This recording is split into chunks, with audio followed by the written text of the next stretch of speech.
नमस्कार सभी विद्यार्थियों का एक बार फिर से मेरे YouTube चैनल जिग्रूप सिंह ज्योग्राफी में। आज हम भारत में गन्ने की फसल पर बात करेंगे।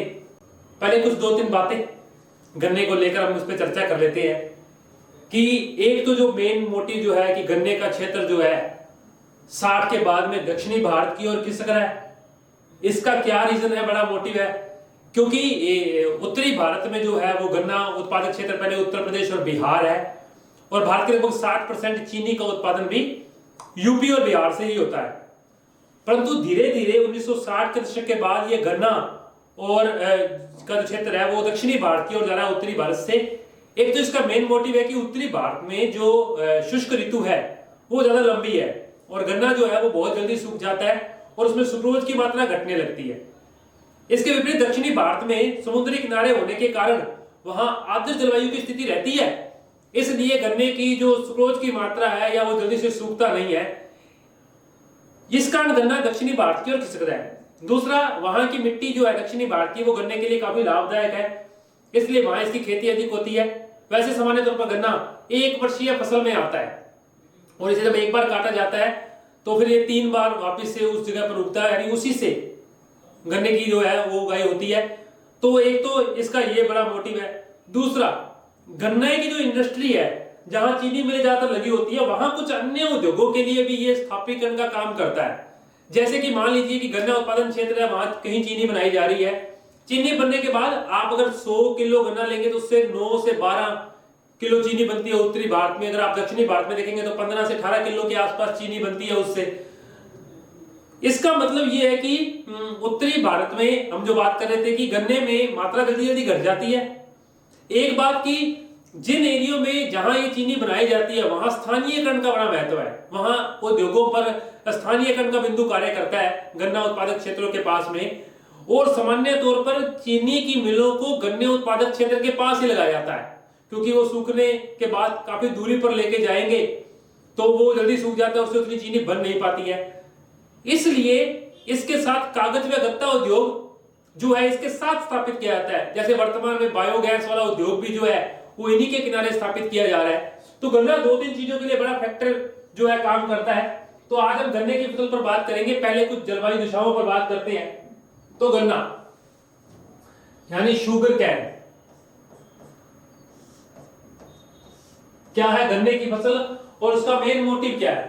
तो पहली बात तो गन्ना एक भारत का देशज पौधा है। गन्ना भारत का देशज पौधा है। दूसरी बात, उष्ण कटिबंधीय है, जलवायु में बोया जाता है। तीसरी बात, एक वर्षीय फसल में आता है। एक वर्षीय फसल के अंतर्गत आता है गन्ना। आगे बात करें वर्षा की मात्रा,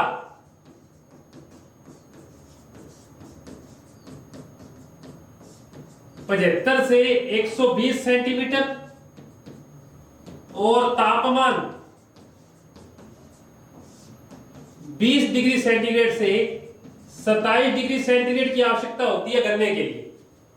तो ये 5-6 बातें गन्ने के बारे में कि क्या क्या प्रमुख चीजें हैं। देशज पौधा है भारत का, उष्णकटिबंध जलवायु में बोया जाता है, एक वर्षीय के अंतर्गत आती है फसल, 75 से 120 सेंटीमीटर तापमान वर्षा और 20 से 27 डिग्री सेंटीग्रेड तापमान की आवश्यकता होती है। गन्ने के उत्पादन में या चीनी के उत्पादन में 2 या 3 देशों में प्रतिस्पर्धा रहती है। एक ब्राजील, एक भारत और एक क्यूबा। ये तीनों देश कभी 1, कभी 2, कभी 3 नंबर पर एक दूसरे के साथ प्रतिस्पर्धा में रहते हैं। वर्तमान में हम गन्ने और चीनी दोनों के उत्पादन में ब्राजील के बाद दूसरे स्थान पर है और भारत में जितना भी गन्ना उगता है उसके में से 40% प्रयोग तो गुड़ बनाने में, गुड़ व खांडसारी बनाने में, जबकि 60% जो उसका उपयोग है वो चीनी बनाने में किया जाता है, चीनी बनाने में किया जाता है, गुड़ व खांडसारी में। एक और बात, भारत में गन्ने का अनुसंधान केंद्र, गन्ना research centre, sugar cane research centre जो है कोयंबटूर तमिलनाडु में है, कोयंबटूर तमिलनाडु में है। पहले ये बात ध्यान रखनी कि गन्ना अनुसंधान केंद्र कहां है, कोयंबटूर तमिलनाडु में है भारत का। दूसरा, Indian institute of sugar technology, Indian institute of sugar technology, ये कानपुर में स्थित है, जहां चीनी पर शोध किया जाता है। तो Indian institute of sugar technology जो है वो कानपुर में स्थित है। ये दो केंद्र भी हम साथ में ध्यान रखेंगे। तो गन्ने में देशित पौधा है, उष्णकटिबंधीय जलवायु में बोया जाता है। सामान्य तौर पर 72 से 120 सेंटीमीटर वर्षा और 20 से 27 डिग्री सेंटीग्रेड तापमान जो है वो गन्ने के लिए आवश्यक होता है। 40% प्रयोग गुड़ व खांडसारी में, 60% चीनी बनाने में। भारत, ब्राजील और क्यूबा हमेशा प्रतिस्पर्धा में रहते हैं गन्ने और चीनी में, और ये दो केंद्र जो है हमें ध्यान रखने हैं। हम बाकी वो बात कर चुके हैं कि गन्ना जो है वो उत्तरी भारत से दक्षिणी भारत में क्यों खिसक रहा है, समुद्री आर्द्र जलवायु के कारण उत्तरी भारत से क्यों प्रतिस्थापित हो रहा है, क्योंकि यहाँ शुष्क ऋतु जो है वो अत्यधिक लंबी है। इस कारण गन्ने में सुक्रोज की मात्रा घट जाती है और जो है वो जल्दी सूखने की प्रवृत्ति पर होता है। इस बात का हम ध्यान रखेंगे। आगे एक और अच्छी बात, अगर आप भारत में किसी भी फसल के सिंचाई कार्य देखेंगे कि सर्वाधिक सिंचाई किस फसल को होती है, उसका सिंचित एरिया सर्वाधिक है। भारत में सिंचाई के अंतर्गत सर्वाधिक फसल के अंतर्गत गन्ना आता है। गन्ने का 92.5% क्षेत्र सिंचित एरिया में है,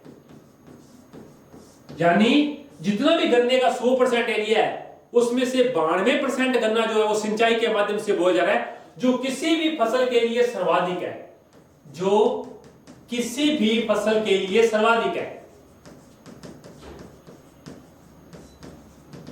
जो किसी भी फसल के लिए सर्वाधिक है। तो गन्ने का 92.5% एरिया सिंचाई के अंतर्गत आता है। ध्यान रखेंगे। प्रमुख क्षेत्रों की बात करूं तो महाराष्ट्र का नासिक और अहमदनगर, महाराष्ट्र का नासिक और अहमदनगर, तमिलनाडु का मदुरई और कोयंबटूर, तमिलनाडु का मदुरई और कोयंबटूर, और इसके अलावा एक और नाम है जो है यही है कि महाराष्ट्र के नासिक और अहमदनगर और मदुरई व कोयंबटूर गन्ने के लिए प्रसिद्ध है, गन्ने के लिए प्रसिद्ध है। अगर हम गन्ने के उत्पादन की बात करें, गन्ने के उत्पादन की बात करें तो भारत में सर्वाधिक गन्ना उत्तर प्रदेश में बोया जाता है। भारत का सर्वाधिक गन्ना उत्तर प्रदेश में बोया जाता है, तो लगभग कितने परसेंट है, 45% गन्ना भारत का यूपी में उगता है। इसके बाद महाराष्ट्र लगभग 21.3%, लगभग 22% मान लीजिए आप, 21% मान लीजिए। भारत का 22% गन्ना महाराष्ट्र से उत्पादित होता है। फिर कर्नाटक और फिर तमिलनाडु। कर्नाटक वो भारत का 10% गन्ना उत्पादित करता है और तमिलनाडु भारत का 4% गन्ना उत्पादित करता है। परंतु मैं प्रति हेक्टेयर उत्पादन देखूं, प्रति हेक्टेयर तमिलनाडु से 92,000 किलो गन्ना प्रति हेक्टेयर निकलता है। तमिलनाडु से 92,000 किलो गन्ना जो है वो प्रति हेक्टेयर से निकलता है। अब ये इतना उत्पादन 92,000 किलो, मैंने आपको भी बताया कि गन्ने के पौधे को अगर आप एक बार काटेंगे तो पुनः गन्ना वहीं से उगना शुरू हो जाता है। एक तो 1 वर्षीय फसल है और एक ही खेत से 3 बार उत्पादन हो रहा है उस फसल का, यानी एक बार गन्ने को बोएंगे तो 3 से 4 बार उसी गन्ने को वापस से काटा जाता है। इस कारण ये उत्पादन जो है वो बहुत ज्यादा है। 92,000 प्रति हेक्टेयर है। फसल सिंचाई के अंतर्गत में सर्वाधिक है और महाराष्ट्र के नासिक, अहमदानगर, तमिलनाडु के मदुरई और कोयम्बटूर, और भारत में सर्वाधिक जो उत्पादन है वो यूपी से होता है 45%। इस बात को हम ध्यान रखेंगे। ये हमारे लिए गन्ने की फसल जो है वो कंप्लीट होती है। अगली कक्षा में हम जो है चाय और कॉफी पर बात करेंगे। तब तक के लिए धन्यवाद।